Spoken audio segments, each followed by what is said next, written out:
আর আমাদের সমস্যা আমরা ইসলামী ড্রেস পরি, তা আমরা ড্রেস পাল্টে মাঠে নামবো, সমস্যা কি? ড্রেসটাই যদি আমাদেরকে কালার করে আমরা ফান্ডামেন্টালিস্ট, আমরা এক্সট্রিমিস্ট, ড্রেসটা বদলে নিব ইনশাল্লাহ। তাদের আপা তাদেরকে রেখে যে পালিয়ে গেল এক সারিতে বিনা মেকআপে, আপা কি একবার চিন্তা করেছিল যে লক্ষ লক্ষ আওয়ামী লীগের কি হবে? অতএব তারা এখন শেখ মুজিবের আদর্শ আর আপার আদর্শ প্রতিষ্ঠিত করার জন্য আবার যদি ইমানদারদের বিপক্ষে অবস্থান নেয়, তা আওয়ামী লীগের নাম ও নিশানা খাতা কলম থেকে মুছে যাবে। অতএব গণতন্ত্র রক্ষায় ফেসিবাদ উচ্ছেদে আইন হাতে নেওয়া যায়, আর ইসলামের স্বার্থ রক্ষায় আইন হাতে নেওয়া যাবে না।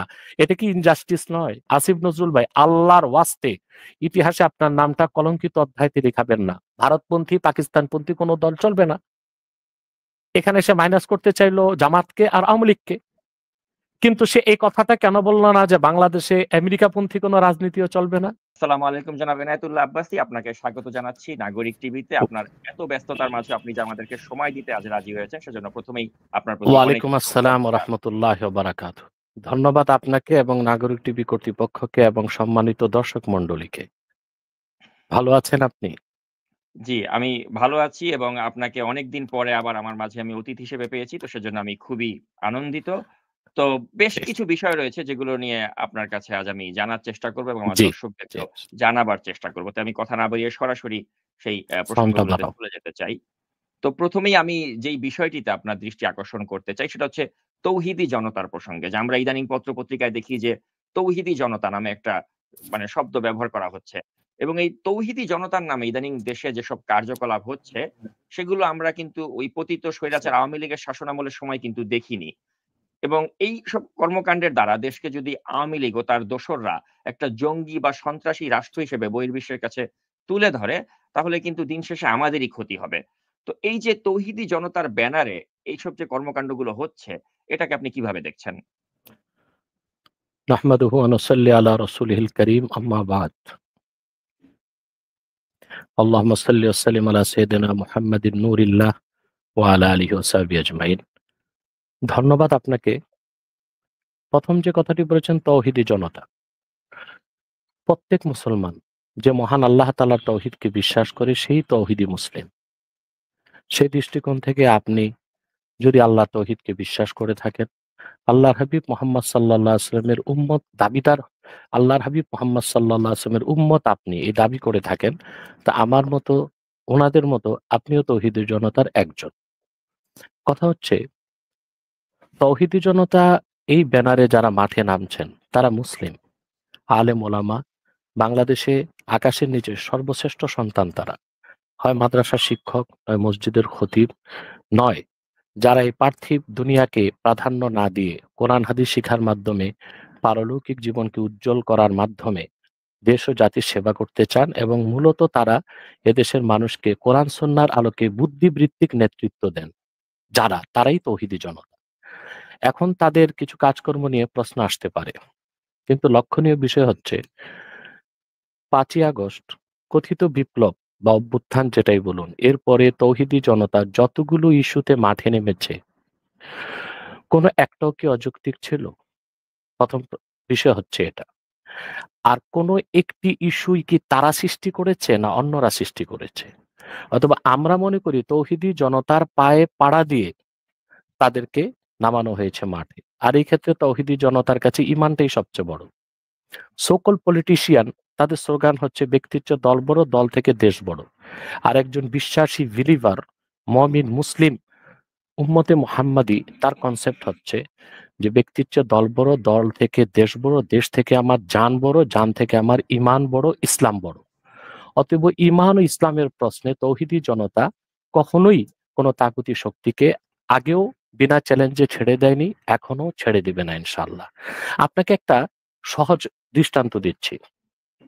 রাখাল রাহা আর ইডেন কলেজের গালিব, এই দুজন যদি আল্লাহ ও তার আখিরি নবী নূর নবীজি মুহাম্মদ মুস্তাফা সাল্লাল্লাহু আলাইহি সাল্লামের আরশচুম্বী সম্মান মর্যাদার বিরুদ্ধে কথা না বলতো, ইমানদারদেরকে কটাক্ষ না করত, তাসলিমার পক্ষ নিয়ে যদি তারা বিবৃতি না দিত, তাহলে কি তৌহিদি জনতার রাজপথে নামার কোনো সুযোগ ছিল? ছিল তো না। তাহলে দায়ীটা কি তৌহিদি জনতাকেই করা হবে? না, যারা আমাদের ইমানে আঘাত করতে চেয়েছে, আমাদের কলিজায় রক্তের ক্ষরণ সৃষ্টি করেছে, তারা দায়ী। সেই রাখাল রাহা এবং গালেব তারা কি এখনো আইনের আওতায় আনা হয়েছে তাদেরকে? অতএব আমি তো মনে করি যে বাংলাদেশে ৫ই আগস্টের পর পশ্চিমা দুনিয়ার যারা রোল প্লে করছে তাদের পয়সায় মদদপুষ্ট হয়ে একদল অ্যাথিস্ট, লেফটিস্ট এবং কিছু মুনাফিক চরিত্রের মানুষ দেশে এমন কিছু উস্কানিমূলক কাজ করছে যে কারণে তৌহিদি জনতা তাদের ঈমান রক্ষায় দায়িত্ববোধের জায়গা থেকে তারা মাঠে নামতে বাধ্য হচ্ছেন। কিন্তু আপনি দেখেছেন তৌহিদের জনতা কোনো সহিংসতা করে নাই। অতএব তৌহিদি জনতাকে দায়ী করা যায় না। এবং বাংলাদেশে তৌহিদি জনতা ছাড়া অন্য যারা ৫ই আগস্টের পর আন্দোলন করেছে তাদের আন্দোলনটা কি গণতান্ত্রিক ছিল, অহিংস ছিল? মনে করুন ৩২ নম্বর ভেঙে গুড়িয়ে দেওয়া হয়েছে, এটা কতটুকু গণতান্ত্রিক কাজ হয়েছে? আমি বলছি না যে ৩২ নম্বর ভাঙ্গা ঠিক হয়েছে কি হয় নাই, আমি বলতাম যে এটা সরকার গ্রহণ করে জাদুকর বানায় দেয়। কিন্তু এই যে ভেঙে ফেলা হয়েছে, যখন তখন সমন্বয়করা ছাত্র জনতাকে নিয়ে সচিবালয় ঘেরাও করেছে, যখন তখন ছাত্র জনতা যে কোনো সরকারি দপ্তরে যে উৎপাত করেছে, প্রত্যেকটি তো সহিংসতা ও সন্ত্রাস। সেই অজুহাতে পশ্চিমা দুনিয়া বাংলাদেশকে সন্ত্রাসী রাষ্ট্র বলবে না, অকার্যকর রাষ্ট্র বানাবে না। শুধু তৌহিদি জনতা দ্বীন ইসলামের স্বার্থে মাঠে নামলেই বাংলাদেশকে আবার পশ্চিমারা বা কোনো মিডিয়াতে সন্ত্রাসী রাষ্ট্র হিসেবে আখ্যা দেওয়া হবে। এটা একেবারেই অযৌক্তিক একটি কথা বলে আমি মনে করে থাকি। কিন্তু আমরা বরং এটাও দেখছি বরং এর জন্য তৌহিদি জনতা মাঠে কেন নামছে সে কারণটা বর্তমান সরকারকে খতিয়ে দেখতে হবে। যে দেখতে না পারে আর এদেশের মমিন মুসলমানদের ইনার ভয়েস, তাদের মনের ভিতরের সুপ্ত ভাষণা, বেদনা যদি বুঝতে ব্যর্থ হয় ইউনূস সরকার, তো তাদেরকেই বাংলাদেশ অকার্যকর বা সন্ত্রাসী রাষ্ট্রের তকমা পর ব্যর্থতার দায় নিতে হবে। সেটা তৌহিদি জনতা নিবে না। কিন্তু ডক্টর এনায়েতুল্লাহ আব্বাসী আমরা দেখতে পাচ্ছি যে আওয়ামী লীগের লোকজন যারা রয়েছেন তারা কিন্তু এটা থেকে একটা সুযোগ পেয়ে গেছেন। তারা বলেছেন যে যখন শেখ হাসিনা ক্ষমতায় ছিল তখন তো এরকম যারা চলচ্চিত্রের নায়িকা রয়েছেন তারা বিভিন্ন শপিং মল উদ্বোধন করতে যেতে পারতেন। কিন্তু এখন তারা একটা স্টোর উদ্বোধন করতে পারছেন না। বা নারীদের যে ফুটবল টিম তারা তাদের খেলা খেলতে পারছেন না। তো তারা বলার চেষ্টা করছে যে হাসিনার আমলে তো ওই স্বাধীনতাটা ছিল। তো এখন তো ওই স্বাধীনতাটা নেই। এটি দেখিয়ে কিন্তু তারা এই দেশটাকে একটু বিভাজন দেখুন, করতে চাচ্ছে। হ্যাঁ, এটার জবাব হচ্ছে যে আওয়ামী লীগের লোকজন তারা তো ঘোষণা দিয়েই ইসলামী আদর্শের বিপক্ষে অবস্থান নিয়েছে এবং ১৫ বছর শেখ হাসিনা টিকেছিল পশ্চিমাদেরকে ভোগ দিয়ে, ভারতকে ভোগ দিয়ে, পশ্চিমাদের আর ভারতের ইচ্ছা পূরণ করে। তো স্বাভাবিকভাবেই সে অনৈতিক কাজ সেরেক কুফরকে পৃষ্ঠপোষকতা দিয়েছে আর অনৈতিক কাজগুলোকে ব্যাপক করার সুযোগ দিয়েছিল এটা দেখাতে যে শেখ হাসিনা বাংলাদেশে থাকলেই ইসলামী রাজনীতি, ইসলামী আদর্শের প্রতিষ্ঠিত হবে না। অতএব যেহেতু আওয়ামী ফেসিবাদ সরকারের জগদ্দল পাথর থেকে বাংলাদেশকে মুক্ত করার ক্ষেত্রে প্রথম রক্ত দিয়েছে আলেম ওলামা পীর মাশায়েখ ২০১৩ সালের ৫ই মে। এর আগে তো কেউ রক্ত দেয় নাই, এত রক্ত দেয় নাই, এত জীবন দেয় নাই। অতএব অন্যরা স্টেক হোল্ডার হয়ে বসে থাকবে আর তৌহিদের জনতা আলেম ওলামা পীর মাশায়েখ তাদের দাবি দেওয়া মোটেও বর্তমান সরকার মানবে না, সেটা তো বড় বৈষম্য এবং ইনজাস্টিস বলে আমি মনে করি। এখন শেখ হাসিনা যে খারাপ কাজগুলো করেছে তা এই সরকারকে করতে হবে, এটা তো ঠিক না।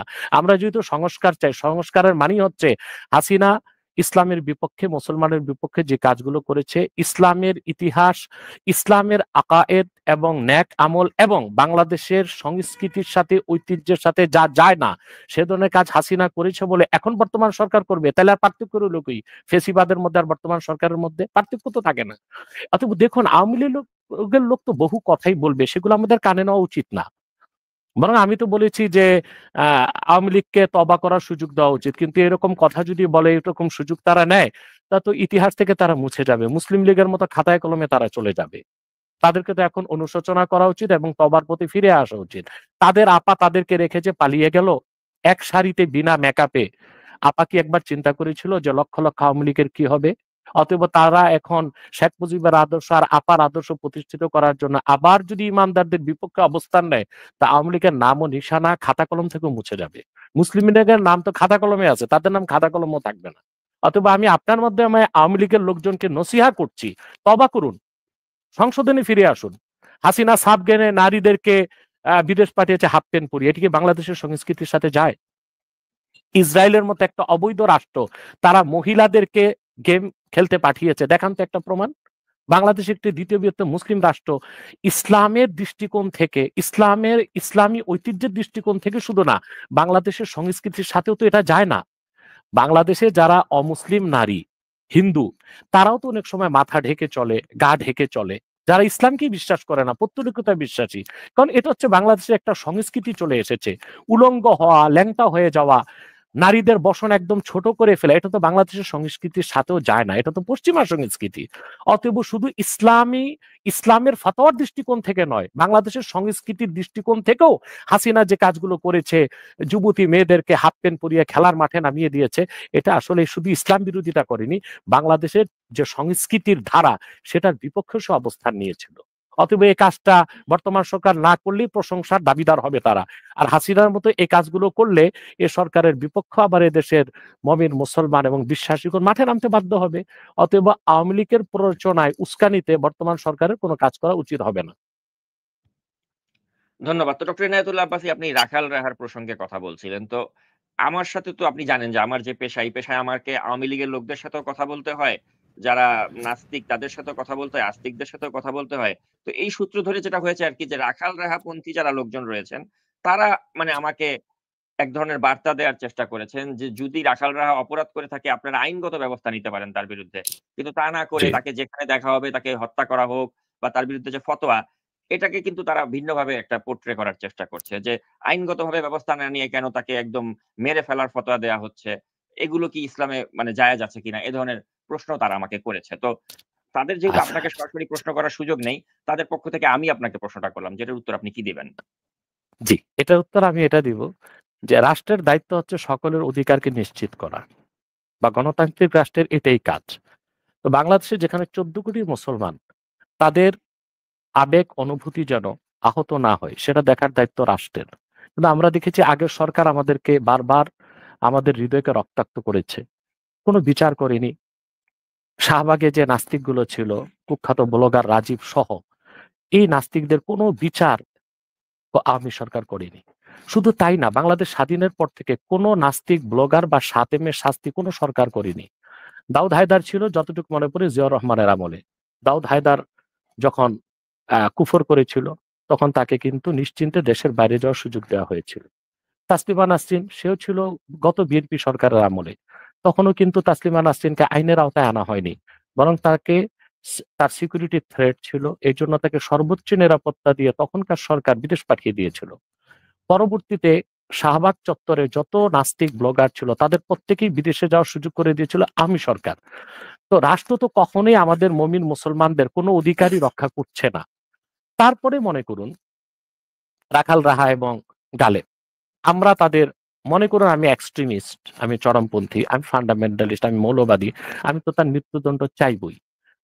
এটা তো আমি চাইতেই পারি। কিন্তু রাষ্ট্র কি করেছে এই পর্যন্ত? তাদেরকে কি তলব করেছে রাখাল রাহাকে বা গালেবকে? রাষ্ট্রের কি এতটুকু দায়িত্ব ছিল না অন্তত তাদের গ্রেফতার করা? তাও কি কেন করল না? তাহলে বোঝা যাচ্ছে রাষ্ট্র তাদের পৃষ্ঠপোষকতা দিচ্ছে। অতএব মুসলমান ইসলামের সুমহান স্বার্থ রক্ষায় রাষ্ট্র যদি তাগুতের পক্ষ নেয়, তখন মুসলমান আইন হাতে তুলে নেবার অধিকার পায়। এটা কোরআন সুন্নাহর সুস্পষ্ট ফাতোয়া দিয়ে প্রমাণিত। দ্বিতীয় কথা, আপনাকে একটা প্রশ্ন, ও আপনার মাধ্যমে রাখাল রাহ গালেবের অনুসারীদেরকে আমার প্রশ্ন, 5ই আগস্ট দেশে যে রেগুলেশন হয়েছে, এটা কি গণতান্ত্রিক পদ্ধতিতে হয়েছে? কত মানুষ নিহত হয়েছে? তখন ফেসিবাদী সরকারের তাবেদারি করত যারা, প্রজাতন্ত্রের কর্মচারী হিসেবে পুলিশ মাঠে নেমেছিল, অসংখ্য পুলিশকেও তো হত্যা করা হয়েছে। আমাদের অনেক ভাই নিহত হয়েছে, শহীদ হয়েছে, অনেক পুলিশও তো নিহত হয়েছে। অথবা আওয়ামী লীগের মানুষগুলোকে বেছে বেছে হত্যা করা হতো, তাইলে একটা বিষয় ছিল। সেখানে তো অনেক পুলিশও নিহত হয়েছে। এবং আপনি আমার একটা লাইভ দেখবেন, যখন সকল পুলিশের উপর স্টিম রোলার চলতে লাগলো বাংলাদেশে, আমি তখন লাইভ করে বলেছি, দেখুন, হাসিনা খুনি অপরাধী, তার মন্ত্রীরা খুনি অপরাধী, ভাতের হোটেলের হারুন কিংবা ডিআইজি পর্যায়ের যারা, তারা অপরাধী, তাদের ফাঁসি চাই। কিন্তু প্রজাতন্ত্রের কর্মচারী হিসেবে যে পুলিশগুলো মাঠে ময়দানে হুকুম মেনেছে সরকারের, তাদেরকে হত্যা করাটা উচিত হবে না। পুলিশ ছাড়া একটা দেশ চলতে পারে না, এটা আমি বলেছিলাম। অতএব গণতন্ত্র রক্ষায় ফেসিবাদ উচ্ছেদে আইন হাতে নেওয়া যায়, আর ইসলামের স্বার্থ রক্ষায় আইন হাতে নেওয়া যাবে না। এটা কি ইনজাস্টিস নয়? অবিচার নয়? আমাদের ডক্টর অধিকার তো রাষ্ট্র সংরক্ষণ করছে না। এদেশে যদি বলেন আপনি ইনসাফ কি, 14 কোটি মুসলমানের ট্যাক্স ও ভ্যাটই তো সরকার চলে। হ্যাঁ, অমুসলিমরাও ট্যাক্স দেয়, ভ্যাট দেয়, কিন্তু সবচেয়ে বেশি ট্যাক্স ভ্যাট দিচ্ছে মুসলিমরা। সেই মুসলিমদের জীবনের চেয়েও বেশি প্রিয় ইসলামের স্বার্থ ক্ষুণ্ণ হবে, মুসলমান শুধু যুগের পর যুগ ওই মুজিবের আমলে, জিয়ার আমলে, এরশাদের আমলে, খালেদার আমলে, হাসিনার আমলে শুধু সব সহ্যই করে যাবে,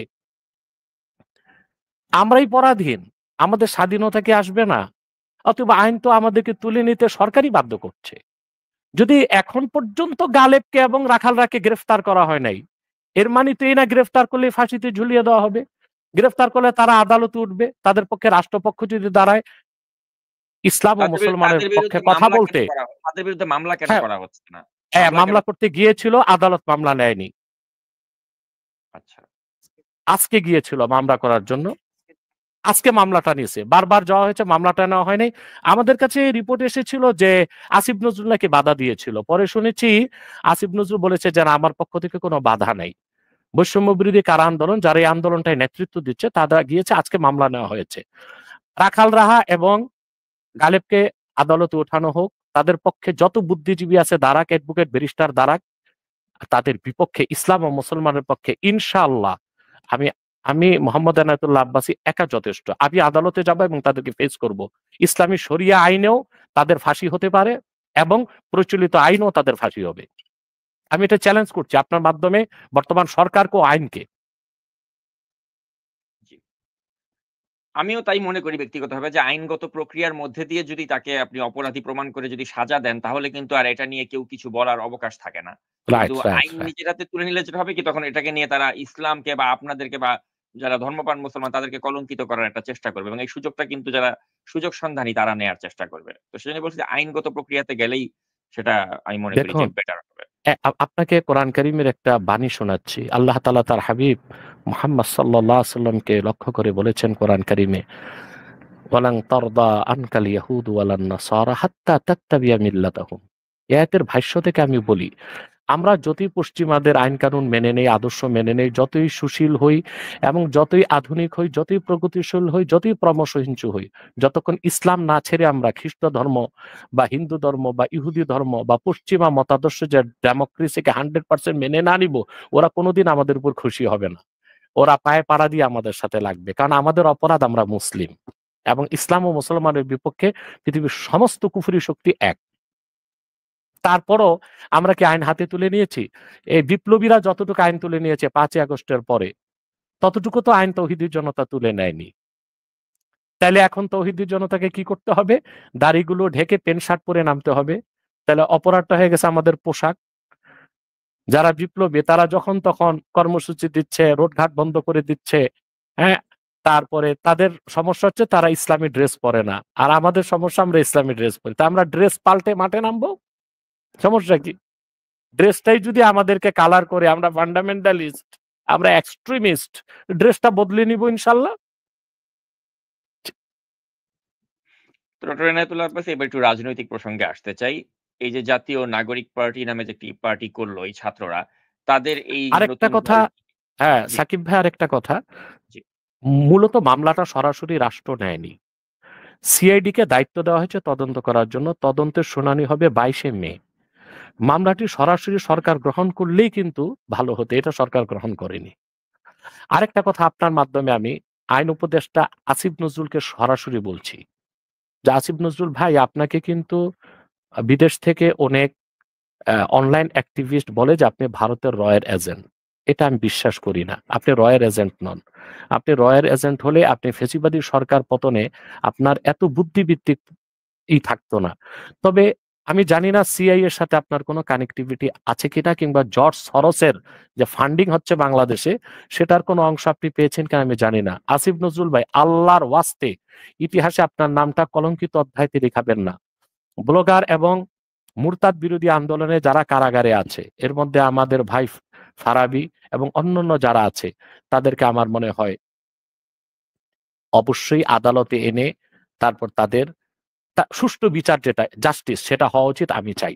আদালতে তাদের মামলাগুলো উঠলেই মামলাগুলো আদালত কোনো ব্যবস্থা নেয় না। এটা তো একটা বৈষম্য বিরোধী আন্দোলনের মাধ্যমে এত বড় কাজ হলো বিপ্লব, সেখানে বৈষম্য করা হচ্ছে আলেম ওলামার সাথে। এটা আসিফ নজরুল ভাইকে আমি দেখতে বলবো, অত্যন্ত স্মার্টলি তিনি বিষয়টা হ্যান্ডেল করবেন বলে আমি আশা করি। জি, আপনার মাধ্যমে আমরাও এই অনুষ্ঠানের মাধ্যমে তার কাছে আমরাও এই আবেদনটি রাখতে চাই। তো তো আমি যে প্রশ্নটা আপনাকে করছিলাম যে, এই যে নতুন যে একটি রাজনৈতিক দল গঠিত হলো ছাত্রদের দ্বারা, এই তারুণ্যের জি। এই শক্তি, আপনি এটার কতটুকু সম্ভাবনা দেখছেন? আচ্ছা সাকিব ভাই, আপনি আমার এই ব্যাপারে অনেক লেকচার সোশ্যাল মিডিয়াতে আছে এবং খুব ভাইরালও হয়েছে। আমি রাগ করে বলেছিলাম যে নতুন দল যেটা নাগরিক কমিটি, তারা একটা সিটও পাবে না। হয়তোবা এতে তারা অসন্তুষ্ট বা নারাজ। এটা আমি নিছক আবেগ থেকে বলি নাই। দেখুন, যেকোনো রাজনৈতিক দল প্রতিষ্ঠিত হয়ে তার লক্ষ্য উদ্দেশ্য সফল করার জন্য রাজনৈতিক দলের কিছু পিলার্স, কিছু স্তম্ভ লাগে। স্তম্ভ ছাড়া হুজুগে কিংবা আবেগে একটা দল করে ফেললেই বাঙালি ভোট দিবে, এটা মোটেও তাদের আশা করা উচিত নয়। যেমন আপনি বাংলাদেশের ইতিহাসে দেখুন, আগের যে দলগুলো, একদম মুসলিম লীগকে দেখুন, তারা আ ব্রিটিশ বিরোধী আন্দোলন করেছে। তাদের রাজনীতির একটা ভিত্তি তারা গড়ে তুলেছিল। মানুষ মুসলিম লীগকে সমর্থন দিয়েছে। পরবর্তীতে হলো যুক্ত ফ্রন্ট। যুক্ত ফ্রন্টেরও একটা রাজনৈতিক ভিত্তি গড়ে উঠেছিল। পরবর্তীতে আওয়ামী মুসলিম লীগ, সেটা তেমন সফল হয় নাই। পরবর্তীতে আওয়ামী লীগ। এই আওয়ামী লীগ একেবারে ভাষা আন্দোলন থেকে শুরু করে দেশ স্বাধীনের আন্দোলন পর্যন্ত করেছে, একটা ভিত্তির উপর গড়ে উঠেছে। পরবর্তীতে জিয়াউর রহমান, তারও রাজনৈতিক দলটা একটা ভিত্তির উপর গড়ে উঠেছে। ব্যক্তিগতভাবে জিয়াউর রহমান, তিনি ইসলামী মূল্যবোধে বিশ্বাসী ছিলেন। আর তার রাজনীতির মূল কনসেপ্টই ছিল ভারতের আধিপত্যবাদের বিরুদ্ধে তিনি অবস্থান নিয়েছিলেন। এজন্য এদেশে যারা আ ভারতকে ইনেমি স্টেট মনে করে এবং মনে করে যে কখনোই বাংলাদেশের মুসলমানদের পক্ষে ভারতের পররাষ্ট্রনীতি হবে না, বা ভারত কখনো এদেশের মুসলিমদের সাথে বা বাংলাদেশের সাথে ইনসাফপূর্ণ আচরণ করবে না, তারা কিন্তু জিয়াউর রহমানকে সমর্থন দিয়েছিল। আর সেটাই বিএনপির জনপ্রিয়তার অন্যতম একটা কারণ। তারপরে প্রেসিডেন্ট এরশাদ এসেছে, সেটা সামরিক শাসন। তারপরে এখন যে নতুন দলটা হয়েছে, তারা কোন স্তম্ভের উপর গড়ে উঠেছে বলেন? তাদের স্তম্ভটা কি? পিলার কি? আমি তো কিছুই খুঁজে পাচ্ছি না। এটা হচ্ছে একটা কারণ। তাদের রাজনৈতিকভাবে গড়ে উঠার যে স্তম্ভ দরকার, সেটা নাই। স্তম্ভবিহীন একটা দল এটা গঠিত হয়েছে। এটা হচ্ছে ১ম কারণ যে তারা সফল হবে না। ২য় কারণ হচ্ছে যে বাংলাদেশে যারা রাজনীতি করবে, রাজনৈতিকভাবে ক্ষমতায় যাওয়ার জন্য এদেশের মানুষের ইতিহাস, ঐতিহ্য জানতে হবে। এদেশের নৃতত্ত্ব, ভূতত্ত্ব সম্পর্কে তাকে জ্ঞান থাকতে হবে। আপনি জানেন অবশ্যই, ইউরোপ, আমেরিকাতে যারা রাজনীতিতে নেতৃত্ব দেয়, তারা ৩ টা সাবজেক্টে খুব পড়াশোনা করে। একটা হচ্ছে থিওলজি, ধর্মতত্ত্ব। দ্বিতীয়টা হচ্ছে হিস্ট্রি, ইতিহাস। তৃতীয়টা হচ্ছে দর্শন বা ফিলোসফি। এখন আমাদের দেশে যারা এই যে নতুন দলে যে এসেছে, আমার বাচ্চা ভাইগুলো, এরা কি এই বিষয়গুলোতে পারদর্শী বা পড়াশোনা করেছে? ইসলামের মৌলিক কোনো জ্ঞান কি তাদের আছে? তো তারা কিভাবে বাংলাদেশের রাজনীতি করে সফল হবে? ২, এ জাতির নৃতাত্ত্বিক খাসলত কি? এটা কি তারা জানে? এই বাঙালি জাতির নৃতাত্ত্বিক পরিচয় যে রাজনৈতিক দল বা নেতা বুঝবে না, এই জাতির কাছে সে দলটি কখনো গ্রহণযোগ্যতা পাবে না। ৩ নাম্বার হচ্ছে, এরা যে বলতেছে যে পরিবর্তন চায়। কি পরিবর্তন চায়? বাংলাদেশের মানুষ পরিবর্তন বলতে কি বুঝে জানেন? চালের দাম কত কমলো? ডালের দাম কত কমলো? মোটা কাপড়ের দাম কত কমলো? এখন এই হচ্ছে, এইসব বিষয়গুলোতে তারা কিন্তু একেবারেই কোনো ব্যাখ্যা আমাদেরকে দেয়নি। এজন্য বুঝা যাচ্ছে যে তারা মূলত সফল হবে বলে আমি মোটেও আশাবাদী নই। সবচেয়ে বড় কথা হচ্ছে, কোনো বিপ্লবী রাজনৈতিক দল যদি ক্ষমতায় যেতে চায়, তার পিছনে কোনো অপশক্তি বা পরাশক্তির হস্তক্ষেপ থাকতে পারবে না। এখন মনে করুন, রাজনৈতিক দলটির একজন তরুণ নেতা সে বলেছে বাংলাদেশে ভারতপন্থী, পাকিস্তানপন্থী কোনো দল চলবে না। এখানে সে মাইনাস করতে চাইলো জামাতকে আর আওয়ামী লীগকে। কিন্তু সে এই কথাটা কেন বলল না যে বাংলাদেশে আমেরিকাপন্থী কোনো রাজনীতিও চলবে না? তো এখানে তো সে প্রশ্নের সুযোগ রেখে দিল যে তারা নিজেরাও পশ্চিমাদের রাজনৈতিক বলয় থেকে বের হতে পারবে না। যে পশ্চিমাদের রাজনৈতিক বলয় থেকে বের হতে নাই পারে, তাহলে তাদের বিপ্লবী সরকার আমাদেরকে কি ৪ টা জিনিস দিতে পারবে? যে ৪ টা জিনিস ছাড়া ওয়েলফেয়ার স্টেট বা কল্যাণ রাষ্ট্র হতে পারে না। সেটার একটা হচ্ছে স্বাধীন পররাষ্ট্রনীতি। দ্বিতীয় হচ্ছে একটি পরিপূর্ণ শিক্ষানীতি। তৃতীয় হচ্ছে একটি সাস্টেইনেবল ইকোনমি, শক্তিশালী অর্থনীতি। ৪ নাম্বার হচ্ছে আধিপত্যহীন একটি স্বাধীন ভূখণ্ড। এই ৪ টার একটাও কি বিপ্লবী সরকার, যারা এখন নতুন সরকার গঠন করেছে, তার কি দিতে পারবে? মোটেও কি তার সম্ভাবনা আছে? কারণ তাদের তাদের তাদের পিছনে তো মার্কিন হস্তক্ষেপ আছে। এবং আমি যে কথাটা, আগস্টে দেশ স্বাধীন করেছে তারা, কথিত স্বাধীন। সেপ্টেম্বর থেকে বলে আসতেছি যে জর্জ সরস $1 বিলিয়ন ফান্ডিং করছে বাংলাদেশে। সে লিবারেল ডেমোক্রেসিকে প্রতিষ্ঠিত করতে চায়। এবং আপনি মনে রাখবেন, সূর্য পশ্চিম দিগন্তে যেদিন উঠবে কেয়ামতের আগে, ওর আগ পর্যন্ত এই নতুন দলটি লিবারেল ডেমোক্রেসি বাংলাদেশে প্রতিষ্ঠিত করতে পারবেন না। কারণ এদেশের মুসলমান যারা, তারা হোক কেউ জামাত করে, কেউ বিএনপি করে, কেউ আওয়ামী লীগ করে, কিন্তু যারা মুসলিম তারা সবকিছুর ঊর্ধ্বে ইমান, ইসলাম ও কোরআনকে বিশ্বাস করে। অতএব ওই জর্জ সরোসের লিবারেল ডেমোক্রেসির এই লিবারেল ডেমোক্রেসির ফসল বাংলাদেশে কখনো ফলবে না। অতএব আমি স্পষ্টই বলতে পারি এই নতুন দলটি 2-4টা সিট পেতেও পারে, কিন্তু রাষ্ট্র ক্ষমতায় যাওয়া তো একেবারে ইম্পসিবল যদি না কোনো মার্কিন হস্তক্ষেপ থাকে। ফ্রি অ্যান্ড ফেয়ার ইলেকশন হলে ক্ষমতায় যাওয়ার তো প্রশ্নে আসে না, বিরোধী দল না, তারা খুব সম্ভবত 4 নাম্বারে থাকতে পারে। ধন্যবাদ। তো আমি পরবর্তী প্রসঙ্গে যেতে চাই। এবার একটু জি। মানে অন্য ধরনের একটি প্রশ্ন করতে চাই। মানে আপনার যারা সমালোচক বা যারা আপনার সমালোচক হুজুর বা তাদের যারা সমর্থক, তারা একটি দাবি করে থাকে যে, আপনি আওয়ামী লীগের শাসন আমলের সময় নাকি আপনি বহাল তবিয়তে ছিলেন। আপনি আওয়ামী লীগের সাথে তাল মিলিয়ে চলার কারণেই নাকি ওই সময় আপনাকে গ্রেপ্তার করা হয়নি। অথচ অন্যান্য অনেক হুজুর নাকি ওই সময় গ্রেপ্তার হয়েছিলেন, জুলুমের শিকার হয়েছিলেন। তো তারা যারা এই ধরনের অভিযোগ আপনার বিষয়ে করছে, এ প্রসঙ্গে আপনি কি বলবেন? এই অভিযোগটা তো খুব পুরনো, এজন্য আমি খুব কোনো প্রতিক্রিয়া নাই আমার। তবে আপনার মাধ্যমে আমি পুরা দেশবাসীকে জবাব দিচ্ছি। আওয়ামী লীগের সাথে আমি তাল মিলিয়ে চলেছি, এটা ওই ধরনের বদ্ধ পাগল বলতে পারে যে 2+2 4 বলে না, বলে 2+2 3। ওই রকম পাগল বলতে পারে যে বলতে পারে সূর্য পূবে উঠতেছে না, আজকে পশ্চিমে উঠেছে। এটা ওই ধরনের পাগল বলতে পারে যারা ভারত বিরোধী ঠিকই, কিন্তু জর্জ সরোসের পয়সা খেয়েছে। আমার চেয়ে বেশি শেখ হাসিনা আওয়ামী লীগের বিরুদ্ধে কথা বলার মতো একজন ব্যক্তি বাংলাদেশে দেখান তো। এখন প্রশ্ন হচ্ছে, আমার উপর কি অত্যাচার নিপীড়ন হয়নি? হয়েছে, কিন্তু আমি বলি নাই। কিন্তু আমার বলা আর অন্য যারা জেলে গিয়েছে তাদের বলার মধ্যে কিছু পার্থক্য ছিল। প্রথম পার্থক্য হচ্ছে, আমি শেখ হাসিনা বা আওয়ামী লীগের বিরুদ্ধে যে কথা বলেছি কোনোটাই মন গড়া বলিনি। কোরআন ও সুন্নাহর আলোকে আমার বক্তব্য তুলে ধরেছি যে হাসিনার এই বক্তব্যটা কুফর, আওয়ামী লীগের এই কাজটা ইসলাম বিরোধী। এবং সেখানে আমার কোনো পলিটিক্যাল ইনটেনশন ছিল না। এটা হাসিনা ও আওয়ামী লীগ বুঝতো। সেজন্য অন্যদের প্রতি তার যে আক্রোশ হতো, আমার প্রতি সে আক্রোশটা হতো না হয়তোবা। দ্বিতীয় হচ্ছে, যেই আলেমরা জেল খেটেছে হাসিনার আমলে, তারা জেল খাটলো, আমি জেল খাটি নাই কেন? তার কারণটা তো এখন স্পষ্ট। যারা শেখ হাসিনার সময় মুরতাদ ও নাস্তিকদের বিরুদ্ধে মাঠ গরম করত, রাজপথ কাঁপাতো, বর্তমান সরকারের আমলে রাখাল রাহা আর গালেবের বিরুদ্ধে তাদের একটি বক্তব্য নাই কেন? জালেমরা জেল খেটেছে, তাদের একটি বক্তব্য নাই কেন? তাহলে কি তখন নাস্তিক আর মুরতাদদের বিরুদ্ধে তাদের আন্দোলন ছিল দিনের স্বার্থে, না হাসিনাকে ক্ষমতা থেকে নামিয়ে কাউকে ক্ষমতায় বসানোর জন্য? মনে রাখবেন, আপনি কারো কাজে যদি ইমানদারি না থাকে আর এখলাস না থাকে, আল্লাহ সাহায্য সে পায় না। এবার আসেন, আপনাকে কিছু দৃষ্টান্ত দিচ্ছি। হেফাজত যখন হরতাল ডেকেছে, যে হরতালের পর আলেম ওলামাকে জেলে নেওয়া হলো, সেই হরতালটার আপনি ঘটনা জানেন? আজকে আমি বলছি, আমি থাকি আব্বাসী মঞ্জিল হচ্ছে নারায়ণগঞ্জ 4 আসনে। এখানে ছিল আওয়ামী লীগের কসাই, আপনারা জানেন সে কসাইটাকে। তা আমি মোদী বিরোধী আন্দোলনে আমার বক্তব্য ছিল তীব্র, কিন্তু আমার বক্তব্যটা ছিল কি রকম? আমি বুঝতে পেরেছিলাম একটা রাষ্ট্রের প্রধানমন্ত্রী আরেক দেশের প্রধানমন্ত্রীকে দাওয়াত দিয়েছে, এখানে বাধা দেওয়ার কিছু নাই, মৌখিক বাধাটাই যথেষ্ট। আমি বলেছি যে মোদী যদি আসে আমরা জুতা আর ঝাড়ু দেখাবো। আমার আন্দোলন ছিল এতটুকু।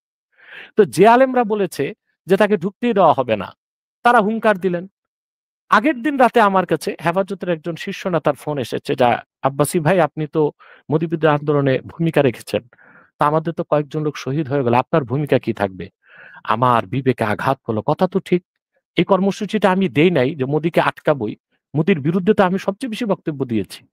আমি তখন বললাম, আগামীকাল আমি মাদানীনগর পয়েন্টে আমার সংগঠনের কেন্দ্রীয় নেতাদের নিয়ে থাকবে হরতাল, আমি বাস্তবায়ন করব।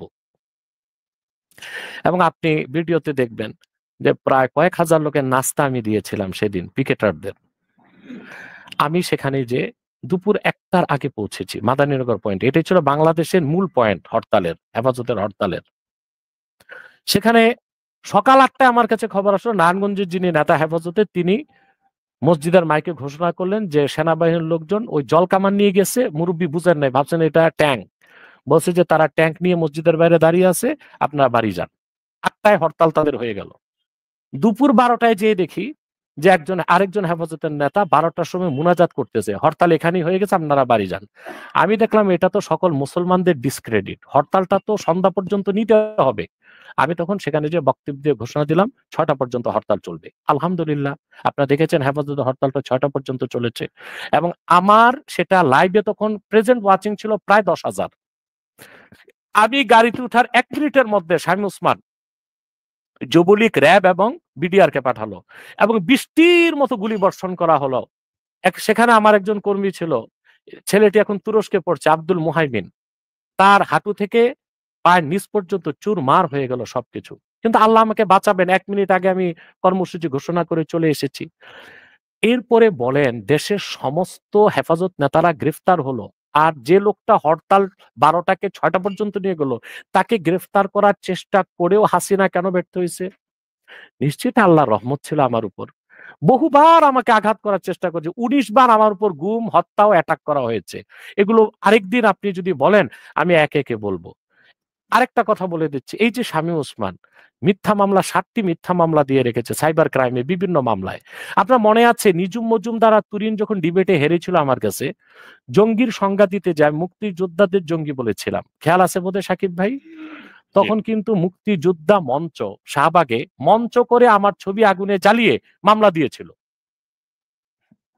মামলাটা অ্যাক্টিভ করে নাই। আমি যতটুকু জানতাম যে হাসিনা এবার ক্ষমতায় পাকাপোক্ত বসে মামলাটা অ্যাক্টিভ করে আমাকে জেলে ঢুকাবে, কিন্তু আল্লাহ তো এর আগে ফায়সালা করে দিয়েছেন। তাহলে বোঝা যাচ্ছে যারা আসলে এখলাস ছাড়া কাজ করেছে তারাই আওয়ামী লীগ আমলে খেসারত দিয়েছে। আর দ্বিতীয় কথা হচ্ছে এখন তাদের মুখ বন্ধ কেন, এটাই বোঝা যায় তাদের কাছে এখলাস ছিল না। আর আমরা আলহামদুলিল্লাহ, আমরা ক্ষুদ্র মানুষ, আমি মনে করি যে আল্লাহর রহমতে আমি বেঁচে আছি, যতদিন বেঁচে থাকবো আল্লাহর রহমতে বেঁচে থাকবো। হাসিনাও আমার কিছু করতে পারেনি, বর্তমান সরকারও পারবে না ইনশাআল্লাহ। একটা কাজ পারবে, আমাকে হত্যা করতে, আর কিছু পারবে না। জেলে নেওয়া তাদের পক্ষে সম্ভব না, নিতে পারে তকদিরে থাকলে, আমাকে হত্যা করা ছাড়া মোহাম্মদ সাল্লাল্লাহু আলাইহি সাল্লামের জুতা মোবারকের সদকায় এই অধমের কণ্ঠ বন্ধ করতে পারবে না ইনশাআল্লাহ বাংলাদেশে। কিন্তু যে মৌলভী সাহেবরা আওয়ামী লীগ আমলে রাজপথ গরম করলেন, 2 সাতেব নাস্তিকের বিরুদ্ধে তাদের মুখে বন্ধ রইল কেন? এর কি জর্জ সরোসের পয়সা কি না? এটা আমি আপনার মাধ্যমে তাদেরকে প্রশ্ন করলাম। হ্যাঁ, হেফাজতে প্রচুর এক মুখলেস নেতা আছে। আমাদের আন্দোলনে বাইতুল মোকাররমে কারা করেছে?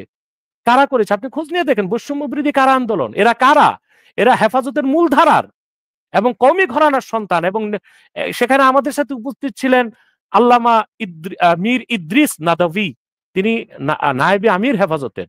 এর মানে এই না যে হেফাজতের 2-4টা নেতার উপর হেফাজত নির্ভরশীল নয়। 2-4টা নেতা এসেছে, হেফাজত কর্মীদের রক্তে পা দিয়ে তারা নেতা হয়েছে, আবার গাদ্দারি করবে, আবার তারা ডিলিট হয়ে যাবে ইনশাআল্লাহ। কিন্তু হেফাজত যেহেতু রক্ত দিয়ে প্রতিষ্ঠিত হয়েছে শাপলা চত্বরে, হেফাজত ইনশাআল্লাহ তারা তাদের হেফাজত তাদের সফলতার অবশ্যই সফল হবে, এবং তাদের সমস্ত দাবি দেওয়া বাংলাদেশে আদায় করে ছাড়বে ইনশাআল্লাহ। আরেকটা কথা আপনাকে বলি, আমার উপর নির্যাতনের কিছুই বাদ দেওয়া হয় নাই। এই আপনার আমাদের যে আব্বাসী মসজিদ জৌনপুর দরবার শরীফ, এই জায়গাটা যেখানে আছে অনেক বড় জায়গা আলহামদুলিল্লাহ। এটা আমার পর্দাদার কিনা পৈতৃক সম্পদ। তিনি জৌনপুর থেকে এসে এটা কিনেছিলেন 1948 সালে। এরপর মাদ্রাসা যেখানে, এটা আমার দাদার কিনা পৈতৃক জায়গা। মসজিদটাও ওয়াকফকৃত জায়গা। শামীম ওসমানের কানে কেউ বা কারা দিয়েছিল যে আমাদের অনেক কিছু সরকারি জায়গায়।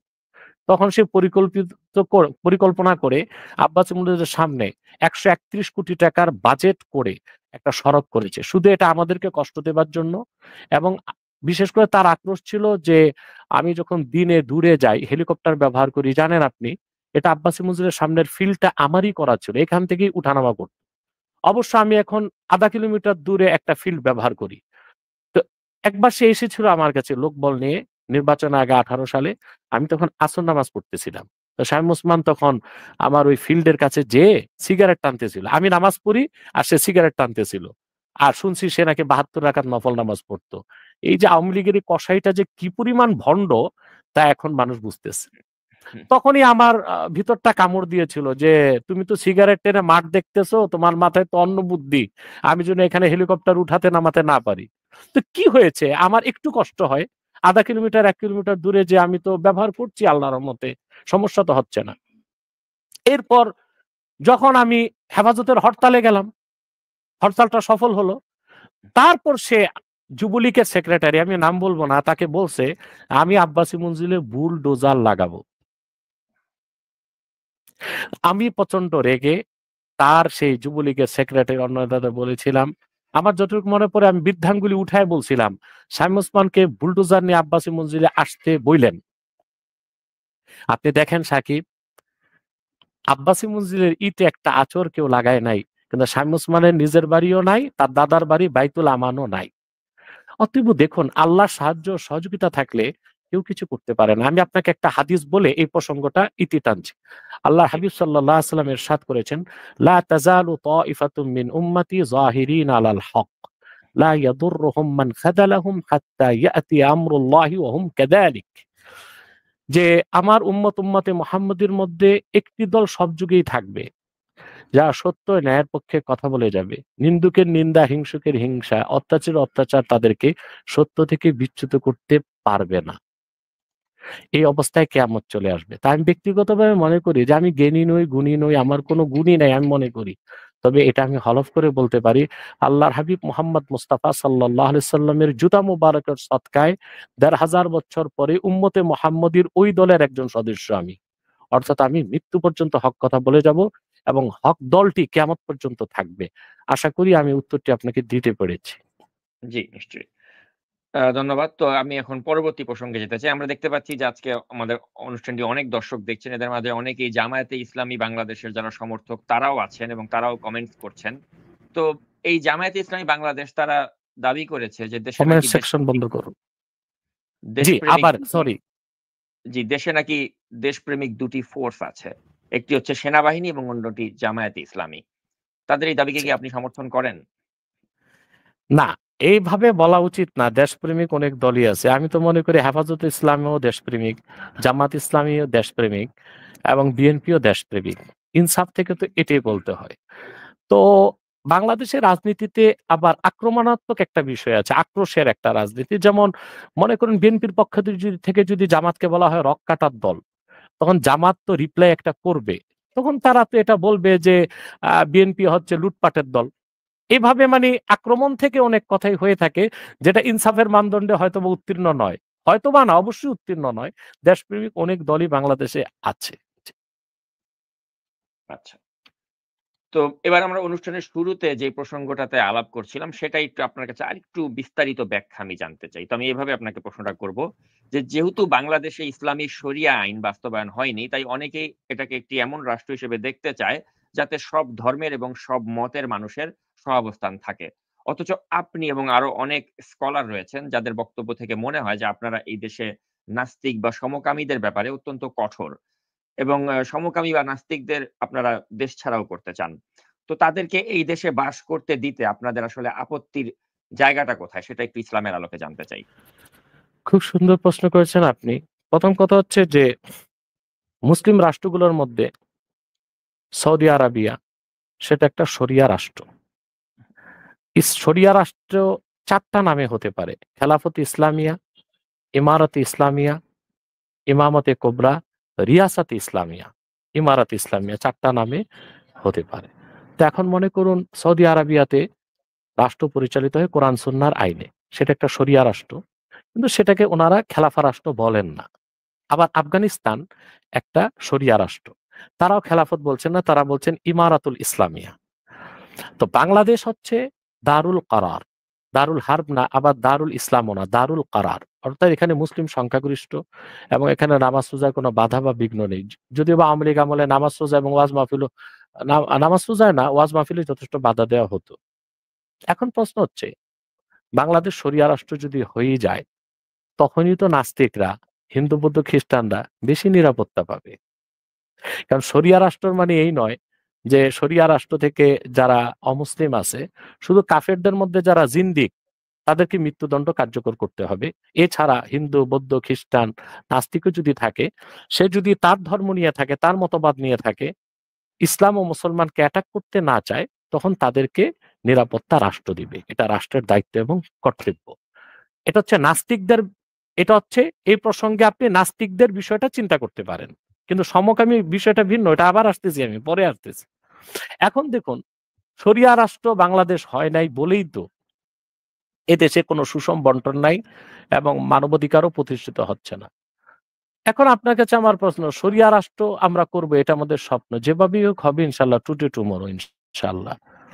পৃথিবীতে যে দেশগুলো শরিয়া রাষ্ট্র তো দূরে থাক, মুসলিম সংখ্যাগরিষ্ঠ রাষ্ট্র নয়, যারা নিজেদেরকে ওয়েলফেয়ার স্টেট, কল্যাণ রাষ্ট্র বলে দাবি করে, মনে করুন সিঙ্গাপুর আমাদের কাছে, যেটাকে বলা হয় যে richest and cleanest state in south Asia, একটা কল্যাণ রাষ্ট্র। আমি বহুবার সেখানে ওয়াজ মাহফিলের সুবাদে গিয়েছি, এবং সবচেয়ে আশ্চর্যজনক তথ্য হচ্ছে সিঙ্গাপুরে বাংলাদেশ থেকে যাওয়া কোনো আলেম মাঠে বয়ান করতে পারে নাই, কিন্তু আমি সেখানে চুয়াচুকাং নামক এলাকায় বড় ফিল্ডে প্রোগ্রাম করেছি আলহামদুলিল্লাহ। এখন সেখানে আর ভিসা দেওয়া হচ্ছে না আমাকে বা কোনো আলেমকেই ওয়াজ নসিহতে যেতে। কেন দেওয়া হচ্ছে না? দেওয়া হচ্ছে না এই জন্য, অজুহাত হচ্ছে বাংলাদেশের হোলি আর্টিজানে যে একটা ঘটনা ঘটেছিল। কারণ হোলি আর্টিজানের ঘটনা ঘটলো বাংলাদেশ, আর সে দেশের মুসলিমরা স্কলারদেরকে নিয়ে বয়ান শুনতে চায়, সেখানে স্কলারদের যেতে দেওয়া হচ্ছে না। তো এটাই কি কল্যাণ রাষ্ট্রের কাজ? একজন স্কলার যেতে পারবে না? আমার 23 সালে প্রোগ্রাম ছিল ব্রিটেনে, 7টা প্রোগ্রাম ছিল আমার, সেখানে আমাকে 4টা প্রোগ্রাম জোর করে করতে হয়েছে। আর সেন্ট্রাল লন্ডনে যে প্রোগ্রাম ছিল, আমার বিরুদ্ধে সেখানে নেমেছিল মূলত নাইজেল ফারাজ, ব্রেক্সিট আন্দোলনটা যে করেছিল, সে শুধু আমার বিরুদ্ধে, নাইজেল ফারাজ সেখানে 23টা প্রতিবেদন করেছে। এবং যেদিন সেন্ট্রাল লন্ডনের প্রোগ্রাম, সেদিন সে প্রশাসনকে বলেছে যে আমরা লং মার্চ করবো আব্বাসির বিরুদ্ধে। প্রশাসন রিকোয়েস্ট করে আমাদেরকে আর করতে দেয়নি। তো বলুন, প্রশাসনের অনুমতিতে হল ভাড়া করে সেন্ট্রাল লন্ডনে একটা প্রোগ্রাম হবে, আর আমি কখন রানীকে কি বলেছি বা আল কায়দার পক্ষে কি বলেছি, সেই অজুহাতে আমার প্রোগ্রাম বন্ধ করে দেওয়া হবে। তো কি ব্রিটেনেও কি মুসলমানদের অধিকার রক্ষা করা হচ্ছে? আমেরিকাতে যান, সেখানে যখন তখন মুসলমানদেরকে গুলি করে হত্যা করা হচ্ছে। কয়েকটা ঘটনা 23 সালে ঘটেছে, 24 সালে ঘটেছে। কৃষ্ণাঙ্গদের উপর যখন তখন নিপীড়ন, নির্যাতন চলছে। আপনি কি দেখেন নাই নিউজিল্যান্ডে কি হয়েছে? নামাজরত কয়শো মুসল্লিকে হত্যা করা হয়েছে ব্রাশ ফায়ার করে। অথবা পৃথিবীর যে দেশগুলো ডেমোক্রেসি আর ধর্মনিরপেক্ষতার কথা বলে, তারাই কিন্তু মুসলিমদের অধিকার দিতে পারছে না। অপরদিকে দেখুন আফগানিস্তান, সেখানে শরিয়া রাষ্ট্র প্রতিষ্ঠিত হওয়ার পর আজ পর্যন্ত সেখানে প্রচুর বৌদ্ধ আছে। বৌদ্ধ মন্দিরও আঘাত করা হয় নাই, কোনো বৌদ্ধের গায়েও আঘাত করা হয় নাই, বরং তাদেরকে স্বাধীনভাবে ধর্ম পালনের সুযোগ দেওয়া হয়েছে। অতএব শরিয়া রাষ্ট্র বাংলাদেশে প্রতিষ্ঠিত হলে কোনো নাস্তিককে আমরা আঘাত করব না, কিন্তু কোনো নাস্তিক যদি ইসলামকে আঘাত করে তাকে ছাড়বো না। কোন মুসলিমকে আমরা আঘাত করব না, কিন্তু কোন মুসলিম যদি ইসলামকে আঘাত করে আমরা ছাড়বো না। এবার আসুন সমকামী প্রসঙ্গ। সমকামিতা এটা তো মানবিকতা না, এটা তো পাশবিকতা। আপনি জানেন জুলজিস্ট যারা প্রাণীবিজ্ঞানী, তাদের মতে প্রাণীদের মধ্যে সমকামিতা নাই, বরং প্রাকৃতিকভাবে আল্লাহ তাআলা তাদের মধ্যে যে নিয়ম রেখেছেন, তারা সেভাবেই তাদের মধ্যে যৌন সম্পর্কটা করে থাকে।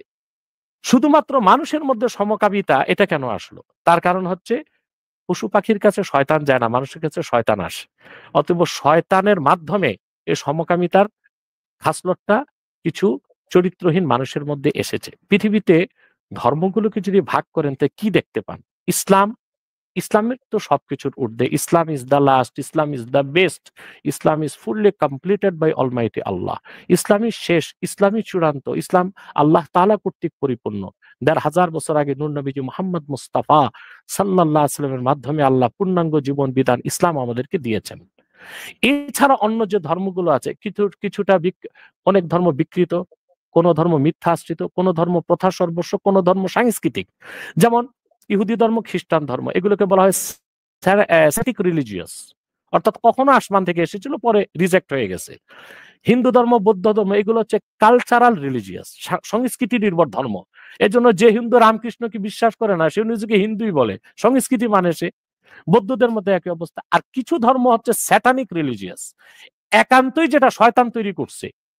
এর মধ্যে একটা হচ্ছে ফ্রি ম্যাসন্স, ইহুদিদের থেকে এই ধর্মটা এসেছে, একেবারে শয়তানি একটা ধর্ম। এই ধর্মর মাধ্যমেই পৃথিবীতে এই সমকামিতাকে ব্যাপকভাবে ছড়িয়ে দেওয়া হয়েছে। সমকামিতা যেটা, বাংলাদেশে যারা সমকামী আছে তাদেরকে জর্জ সরোসি ফান্ডিং করছে এবং এই ফান্ডের মাধ্যমেই তারা এই সমকামিতাকে বাংলাদেশের মধ্যে প্রচার করছে। তারপরও কথা হচ্ছে আমরা সমকামী দেখবো আর মেরে ফেলবো শরিয়া রাষ্ট্র হলে, বিষয়টা এমন না। যদি ঘরের ভিতর কেউ সমকামিতা করে ওটা দেখার দায়িত্ব আমাদের না, কিন্তু সমকামীরা যদি আইনি বৈধতা চায় তখন কি দেয়া যায়? ফ্রিডম অফ স্পিচ বা ফ্রিডম অফ এক্সপ্রেশন, বাক স্বাধীনতা বা মুক্তিচিন্তা যা মনে যা আসলো তাই করব। এখন মানুষের মনে যা আসে সেটাকে যদি আপনি আইনি বৈধতা দেন তো সমাজ আর রাষ্ট্র কি থাকে? সমাজের চেক অ্যান্ড ব্যালেন্স কি থাকে? রুলস রেগুলেশন কি থাকে? মনে করেন এখন বাংলাদেশে যারা কিশোর গ্যাং তারা যদি সব মিলে ফ্রিডম অফ এক্সপ্রেশন মুক্তচিন্তার দোহাই দিয়ে বলে যে আমাদেরকে 2 ঘন্টা বাংলাদেশের যে কোনো জায়গায় চুরি ডাকাতি করার সুযোগ দিতে হবে, এটা আমার অধিকার, এটাকে আমরা মেনে নিব? মানা যেতে পারে? তারপর বাংলাদেশের যারা ভিক্ষুক আছে তা দেখবেন বনানী গুলশানে লিখে দেওয়া আছে ভিক্ষুক মুক্ত এলাকা। এখন যদি ভিক্ষুকরা সব মিছিল করে যে কেন বাংলাদেশ স্বাধীন রাষ্ট্রে আমি বনানী আর গুলশান যেতে পারবো না কেন? সুদখোর, চোর, দুর্নীতিবাজ গুলশান বনানীতে থাকতে পারবে আর আমরা গরিব মানুষ ভিক্ষা করতে যেতে পারবো না, তাও কি হয়? এখন এটাকে প্রশাসন মেনে নিবে? এটাকে অমানবিক বলবে? শৃঙ্খলা রক্ষা এটা করা হচ্ছে। অতএব ঘরে ঘরে সমকামী থাকবে, আমাদের সমস্যা নেই, ওটার হিসাব ওরা হাসুরে দিবে। কিন্তু সমকামিতাকে যদি বৈধতা দেওয়া হয় আইনি, তখন আর সমাজ থাকে না, রাষ্ট্র থাকে না। আপনাকে একটা উদাহরণ দিচ্ছি। এখন যে সমকামী যারা, এটা হচ্ছে আপনার থার্ড ওয়েভ ফেমিনিজম। এই আন্দোলনটা শুরু হয়েছিল আমেরিকায়, নারীবাদী আন্দোলন। এরা এই বদমাশি কাজটাকে রাষ্ট্রীয় স্বীকৃতি দেওয়ার জন্য পৃথিবীর বিভিন্ন জায়গায় ফান্ডিং করছে, আর এদের ফান্ডিং করছে জর্জ সরস। আর এটার বিরুদ্ধে হচ্ছে ইলন মাস্ক, সে আবার ট্রাম্পকে দিয়ে এই সমকামিতার বিরুদ্ধে কাজ করাচ্ছে। আল্লাহর কি হুকুম দেখুন, লোহা দিয়ে লোহা কাটা হচ্ছে, কাটা দিয়েই কাটা তোলা হচ্ছে। আমাদের দেশে যারা নারীবাদী সমকামী এদের প্রচুর টাকা চলে আসছে জর্জ সরস থেকে। যেমন জর্জ সরস পৃথিবীর 12টা ইউনিভার্সিটিকে $1 বিলিয়ন দিয়েছে সমকামিতাকে প্রমোট করার জন্য। আর দুঃখজনক সত্য 12টা ইউনিভার্সিটির একটা হচ্ছে বাংলাদেশের কলঙ্কিত ব্র্যাক বিশ্ববিদ্যালয়। তারা সেই 1 বিলিয়নের ভাগ পেয়েছে। আমাদের কাছে এভিডেন্স আছে, ডকুমেন্টস আছে।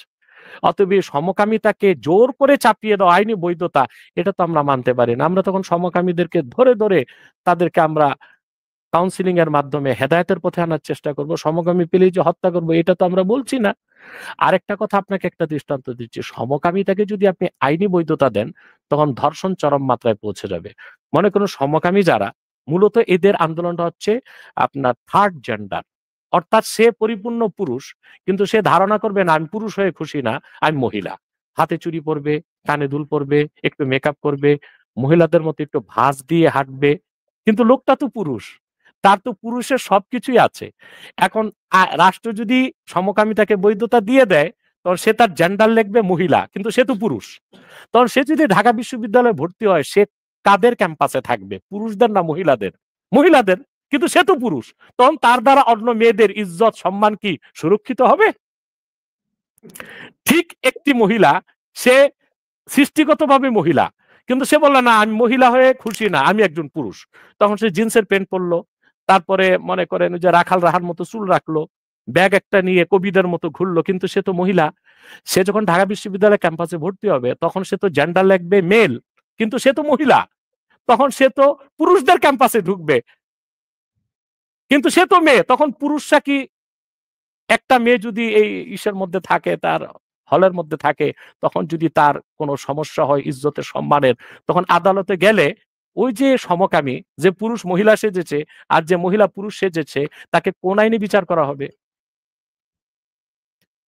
পুরুষটাকে তো ধর্ষকের শাস্তি দেওয়া যাবে না, কারণ সে তো মহিলাটাকে, কারণ সে তো পুরুষ। আর মহিলাটাকেও ধর্ষিতা হয়েছে, এই শাস্তি দেওয়া যাবে না, কারণ সে তো পুরুষ। অতএব ইসলামী শরিয়ার দৃষ্টিকোণ থেকেও সমকামিতা এক জঘন্য অপরাধ। শরিয়া রাষ্ট্র প্রতিষ্ঠিত হলে আমরা তাদেরকে কাউন্সিলিং এর মাধ্যমে সৎ পথে আনার চেষ্টা করব। তারপর তারা যদি উৎপাত করে বাইরে এই কুপ্রভাবটা বিস্তার করতে চায়, আমরা তখন শরিয়া আদালতে, কোরআন সুন্নাহর আলোকে আইন প্রয়োগ করে তাদেরকে থামাবার চেষ্টা করব। এটাই হচ্ছে আমাদের বক্তব্য। অসংখ্য ধন্যবাদ। তো চলে যাচ্ছি পরবর্তী প্রসঙ্গে। সেটা হচ্ছে সুফিবাদ প্রসঙ্গ। আপনি এই বিষয়ে অনেক আলোচনা অতীতেও করেছেন। আমরা আজকে আবার একটু নতুন করে শুনতে চাই যে আসলে ইসলামের সাথে সুফিবাদের কি জি, সম্পর্ক? এটা যদি একটু আপনি ব্যাখ্যা করেন। খুব সুন্দর প্রশ্ন করেছেন সাকিব ভাই। এটাই দরকার ছিল এই মুহূর্তে বাংলাদেশের জন্য। সুফিবাদ একটি কুফরি মতবাদ। ইসলামের সাথে এর কোনো সম্পর্ক নাই। এটা হচ্ছে প্রথম কথা। আপনাকে প্রথম বুঝতে হবে ইসলামের কোনো ভার্সন নাই। মানুষ যেটা তৈরি করে ওটার ভার্সন হয়, ওটার চেঞ্জ হয়, ওটার ভার্সন থাকে, ওটার প্যাটার্ন থাকে। যেমন গণতন্ত্র, এটা মানুষের তৈরি। এটা কিন্তু অনেক ভার্সনে এসেছে। যেমন গণতন্ত্রের প্রতিষ্ঠাতা হচ্ছে প্লেটো। আপনি জানেন সে গণতন্ত্রের উপর একটা বই লিখেছে দ্য রিপাবলিকান। পরবর্তীতে ওইটাকে একটু সংস্করণ করছে অ্যারিস্টটল। আপনি জানেন সে একটা বই লিখছে দ্য পলিটিক্স। পরবর্তীতে আপনি জানেন আব্রাহাম লিঙ্কন এটাকে আধুনিক রূপ দিয়েছে। জর্জ ওয়াশিংটন এটাকে এক্সপান্ড করেছে। আবার এখন কিন্তু জর্জ সরস গণতন্ত্রের একটা প্যাটার্ন বের করেছে। এটা হচ্ছে আপনার লিবারেল ডেমোক্রেসি। এটার উপর একটা বই আছে, আপনার মাধ্যমে আমি দেশের আলেমদের পড়তে বলবো।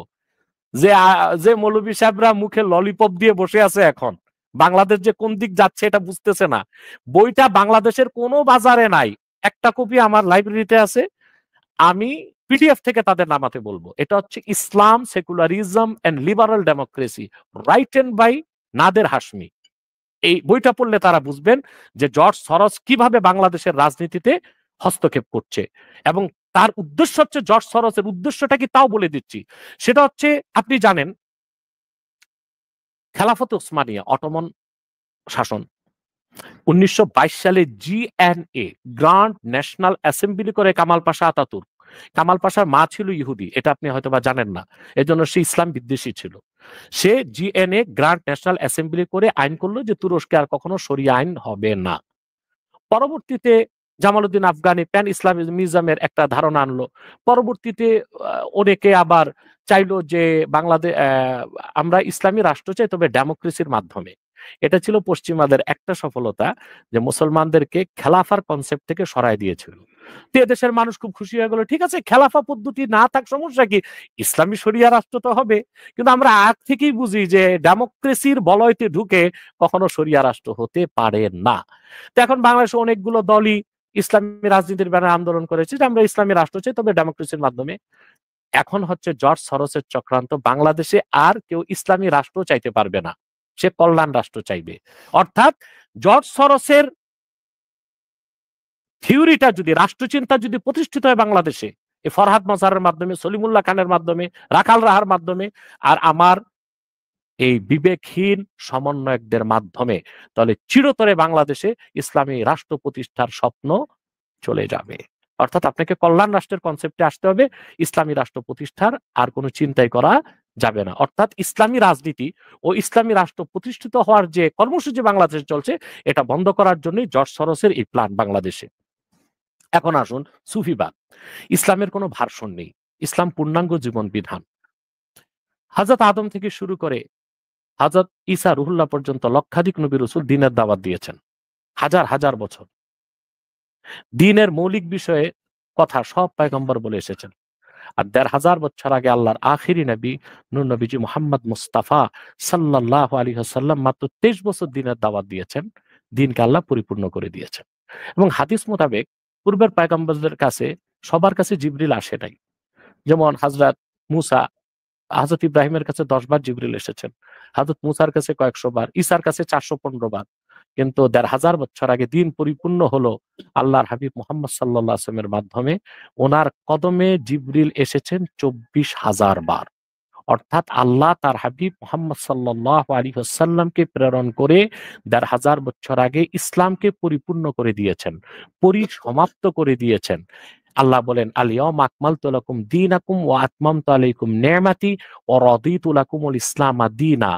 আজকের এই আল্লাহ হাবিব সাল্লাল্লাহু আলাইহি ওয়াসাল্লাম আরাফার ময়দানে উপস্থিত ছিলেন, বিদায় হজ্জের ভাষণের সময় আল্লাহ ঘোষণা করলেন, মানবজাতি আজকে আমি মুহাম্মদ সাল্লাল্লাহু আলাইহি ওয়াসাল্লামের রক্তঝরা দ্বীন ইসলামকে তোমাদের জন্য পরিপূর্ণ করে দিলাম, এবং অসমাপ্ত রেখে দিনকে পরিপূর্ণ করে নেই। ওয়া আতমামতু আলাইকুম নি'মাতি, তোমাদের উপর আমার নেয়ামতকে পরিসমাপ্ত করলাম। ওয়া রাদিতু লাকুমুল ইসলামা দীনা, আর একমাত্র আমি ইসলামকে দিন হিসেবে স্বীকৃতি দিলাম।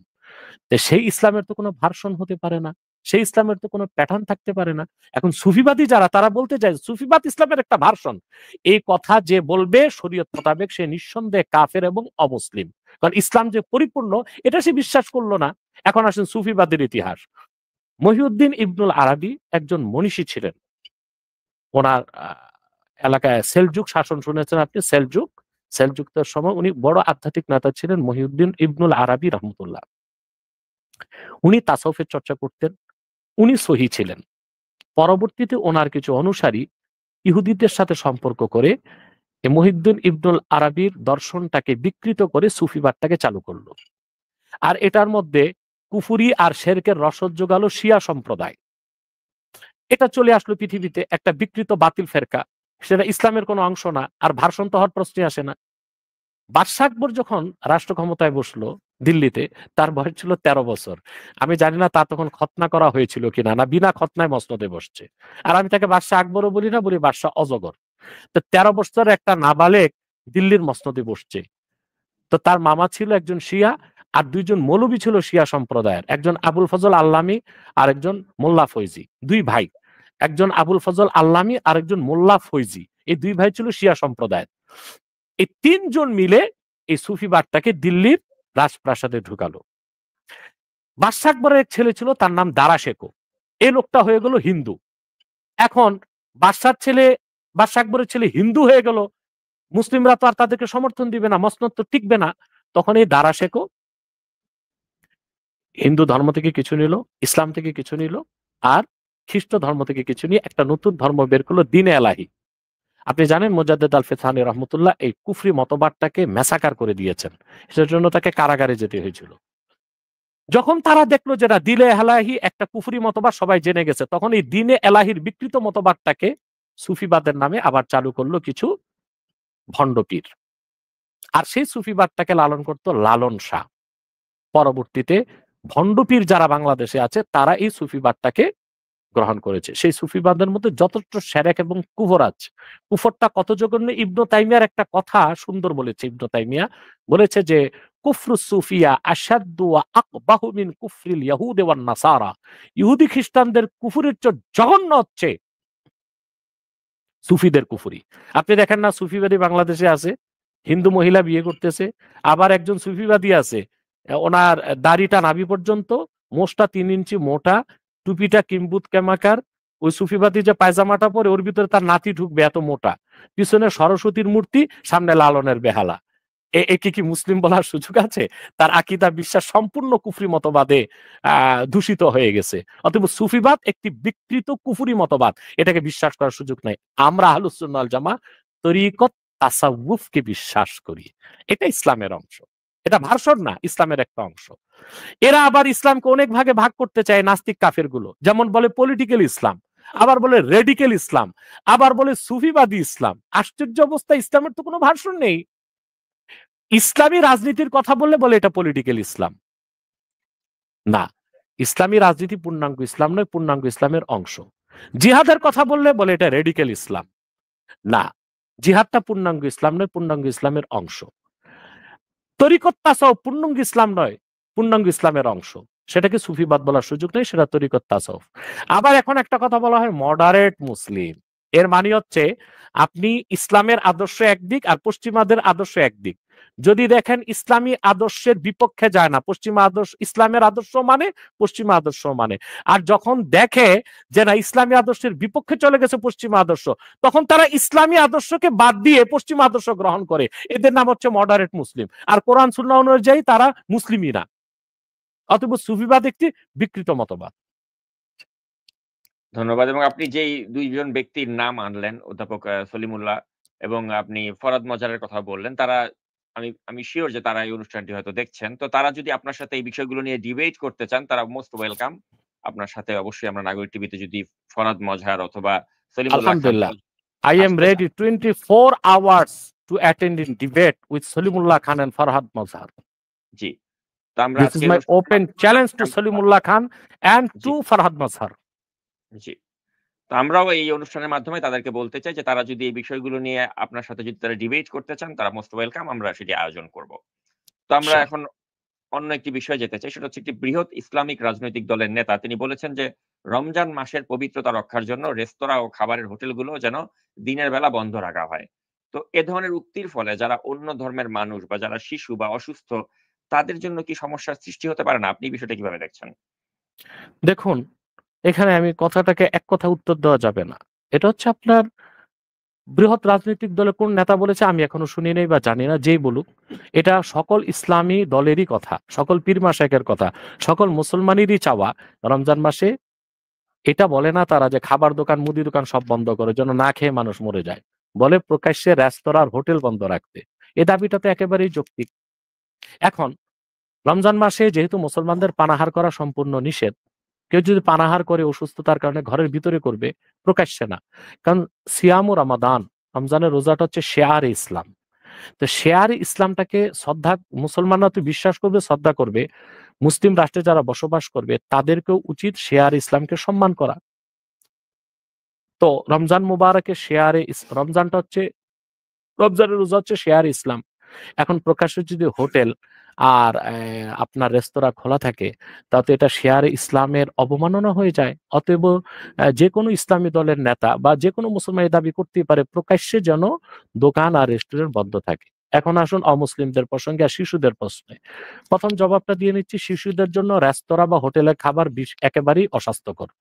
আমি মনে করি শিশুদেরকে কোনো অবস্থায় রেস্তোরাঁ বা আপনার রেস্টুরেন্টের খাবার দেওয়া উচিত না। গেল তাদের বিষয়। এখন অমুসলিমদের বিষয়। আপনি কি জানেন অস্ট্রেলিয়াতে বিকাল ৫টায় সব হোটেল বন্ধ হয়ে যায়? তা সে দেশে অমুসলিমরা কি সব না খেয়ে মরে যায়? না। সে দেশের মানুষ জানে যে বিকাল ৫টার পর অস্ট্রেলিয়াতে কোনো হোটেল খোলা থাকবে না। এই যে নিয়মটা, এজন্য সকল অমুসলিমরা খাবার-দাবার সবকিছু আগ থেকেই প্রস্তুত রাখে। যে ৫টার পর হোটেল বন্ধ। এমনকি টুরিস্টে আমরা যদি যাই, আমাদেরকেও এটা জানা থাকতে হবে বিকাল ৫টায় সব বন্ধ। ঠিক ১টা মাসের জন্য যদি, যেটা ১২ মাস চলতেছে অস্ট্রেলিয়াতে, তো ১টা মাসের জন্য যদি বাংলাদেশে হোটেল রেস্তোরাঁ বন্ধ থাকে, তো অমুসলিমরা সেটা মেনে নিবে মানবিক কারণে বা নৈতিক কারণে কিংবা বিবেকের তাড়নায়। তারপরও কথা আছে। হ রেস্তোরাঁ আর হোটেল বন্ধ থাকলে ভাত মাছ পাওয়া যাবে না। কারণ মানুষ কি বেঁচে থাকতে শুধু ভাত মাছই খেতে হবে? ফাস্ট ফুড তো খোলা থাকবে, স্ন্যাকস তো খোলা থাকবে। সেখানে যে কিছু খেয়ে নিবে তারা। অথবা এটা কোনো, আমি মনে করি এটা কোনো অজুহাত হতে পারে না। ধন্যবাদ। তো শেখ মুজিবুর রহমানের অসংখ্য মূর্তি ভেঙে ফেলা হয়েছে এবং একটা মুসলিম সংখ্যাগরিষ্ঠ দেশে এত মূর্তি নির্মাণ এটা কোনো অবস্থাতেই কিন্তু আমাদের কাছে কাম্য ছিল না। তো এখন সেগুলো ভেঙে নতুন করে শহরের বা এই দেশের সৌন্দর্য বর্ধনের জন্য কি ব্যবস্থা নেয়া যেতে পারে বলে আপনি মনে করেন? এবং ইসলামে এ ধরনের মানব মূর্তি নির্মাণের ব্যাপারে কি বলা হয়েছে সেটা একটু ইসলামের আলোকে আপনার কাছে জানতে চাই। জি, সাকিব ভাই তো কানাডাতে না আমেরিকাতে? আমেরিকাতে, জি। আম আমেরিকাতে স্ট্যাচু অফ লিবার্টি ছাড়া আর কয়টা ভাস্কর্য আছে সারা আমেরিকায় গোনা যাবে? না, বিশেষ করে মানব ভাস্কর্য তো আমরা দেখি না এখানে। তো আমেরিকার মতো একটা ডেমোক্রেট স্টেট, একটা সেকুলার স্টেটে আমরা স্ট্যাচু অফ লিবার্টি ছাড়া খুব একটা মূর্তি দেখি না। তো বাংলাদেশ একটা সংখ্যাগরিষ্ঠ মুসলিম রাষ্ট্র। এখানের ভাস্কর্যটাও তো হতে হবে ইসলাম ও মুসলমানের ঐতিহ্যের সাথে যায় এইরকম। যেমন আমি আরব আমিরাত সফর করে দেখে এসেছি আপনার এই শারজাহ। শারজাহর আসল নামটা হচ্ছে শারেকা। এটাকে ইংরেজিতে শারজাহ বলে, এজন্য আমরা শারজাহ বলি, মূলত হচ্ছে শারেকা। তো সেখানে ইসলামী শরিয়া অনেকাংশে বলবৎ আছে শারজাহটা। আ তো সেখানে আ খুব আশ্চর্য হবেন। এত নিট অ্যান্ড ক্লিন পরিপাটি। কিন্তু প্রত্যেকটা স্থাপত্য করা হয়েছে ইসলামের ইতিহাস ও ঐতিহ্যের সাথে মিল রেখে। ইসলামের ইতিহাসকে অনুসরণ করে ইসলামী ঐতিহ্যের সাথে মিল রেখে। অতএব মূর্তি বা ভাস্কর্য, মূর্তি যদি বানানো হয় এবাদতের উদ্দেশ্যে, সেটা বানানোও শিরক, কেনা-বেচাও শিরক, হারাম। আর যদি ঐতিহ্যের জন্য ভাস্কর্য বা মূর্তি বানানো হয়, সেটাও কোরআন সুন্নাহর আলোকে এবং ইজমায়ে উম্মতের মতে নিষিদ্ধ এবং নাজায়েজ, হারাম। এখন আমরা যদি বিউটিফিকেশন এর জন্য কোন স্থাপত্য করতে চাই বাংলাদেশে, আমরা আল্লাহ তাআলার ৯৯ টা নাম লেখা মিনার বানাতে পারি। আমরা কোরআন ও হাদিসের বিভিন্ন আয়াত ক্যালিওগ্রাফির আমরা কোরআন ও হাদিসের আ বিভিন্ন আয়াত মিনিয়েচারের মাধ্যমে আমরা এটা ভাস্কর্য হিসেবে করতে পারি। কোরআনুল কারীমের আ যেমন জেদ্দা গেট, সেখানে গেটের উপরে কোরআন কারীমের একটা বানানো হয়েছে। অ্যা মানে বুঝানো হয়েছে কোরআন কারীমের ভাস্কর্য। আমরা অনেক কিছু করতে পারি। সেজন্য আমাদেরকে মূর্তি আর ভাস্কর্য বানায়া ঐতিহ্য রক্ষা করতে হবে। এটা তো হিন্দুয়ানি সংস্কৃতি। এটা আমরা করব কেন? আমার তো মনে হয় না কলকাতায় এত মূর্তি ছিল, বাংলাদেশে যত মূর্তি ছিল। আর বাংলাদেশের যত মূর্তি হয়েছে তার সবচেয়ে বেশি যেই জেলায়, ওটা হচ্ছে নারায়ণগঞ্জে। নারায়ণগঞ্জে একেবারে প্রত্যেক মোড়ে আগে যে ভদ্রমহিলাটা ছিল সিটি কর্পোরেশনের দায়িত্ব, এতটা মূর্তি প্রেমিক যে সে প্রতিটা মোড়ে ভাস্কর্য বানায় দিয়ে গেছে। ধন্যবাদ। তো আমরা অনুষ্ঠানের শেষ প্রান্তে চলে এসেছি ডক্টর এনায়েতুল্লাহ আব্বাসী। তো শেষ করার আগে আমি আপনার কাছে জানতে চাই যে আপনি আগামীর বাংলাদেশটাকে কিভাবে দেখতে চান? কেমন বাংলাদেশ আপনি চান? এটা জানতে চাই। আ আমি আগামীর বাংলাদেশ দেখতে চাই এমন একটা বাংলাদেশ যেটা পররাষ্ট্রনীতি হবে স্বাধীন, যার থাকবে একটি পূর্ণাঙ্গ শিক্ষা ব্যবস্থা, শিক্ষানীতি, যার থাকবে একটি শক্তিশালী অর্থনীতি, থাকবে সুস্থ সংস্কৃতি, সুষম বন্টন, আইনের শাসন, এরকম একটা বাংলাদেশ চাই এবং যে বাংলাদেশ পৃথিবীর কোনো বড় রাষ্ট্রের তাবেদারি করবে না। আর আমি এটাও বলে নিচ্ছি যে পশ্চিমা বলয় থেকে এটা সম্ভব নয়। আমরা যদি হার্ড ইউনিটির মাধ্যমে ইসলামিস্ট আর রাইটিস্টরা এক প্ল্যাটফর্মে আসতে পারি, শরিয়া রাষ্ট্র বানানোর মাধ্যমে আমরা সেই আমাদের আগামী স্বপ্নের বাংলাদেশ গঠন করতে পারবো বলে আমি বিশ্বাস করি। তো আপনাকে অসংখ্য ধন্যবাদ ডক্টর এনায়েতুল্লাহ আব্বাসী। এত ব্যস্ততার মাঝেও আমাদেরকে সময় দেওয়ার জন্য এবং আশা করছি নিশ্চয়ই আগামীতেও আমরা আপনাকে আবারও নাগরিক টিভিতে পাবো। তো আপনি ইনশাআল্লাহ সুস্থ থাকুন। আপনার জন্য আপনাকে শুভ আপনাকে টিটু ভাইকে এবং কর্তৃপক্ষের সকলকে ধন্যবাদ, অভিনন্দন জ্ঞাপন করছি এবং আমার সম্মানিত দর্শক মণ্ডলীদেরকেও আমি অভিনন্দন জানাচ্ছি এবং আমি তাদের সকল বিশ্বাসীদের কাছে দোয়া প্রার্থনা করছি। আল্লাহ আমাদের সকল গুনাহ মাফ করুক, হেদায়েত করুক। ওয়া আখির দাওয়ানা আনিল হামদুলিল্লাহি রাব্বিল আলামিন। ওয়াসসালামু আলাইকুম ওয়া রাহমাতুল্লাহি তাআলা ওয়া বারাকাতুহু।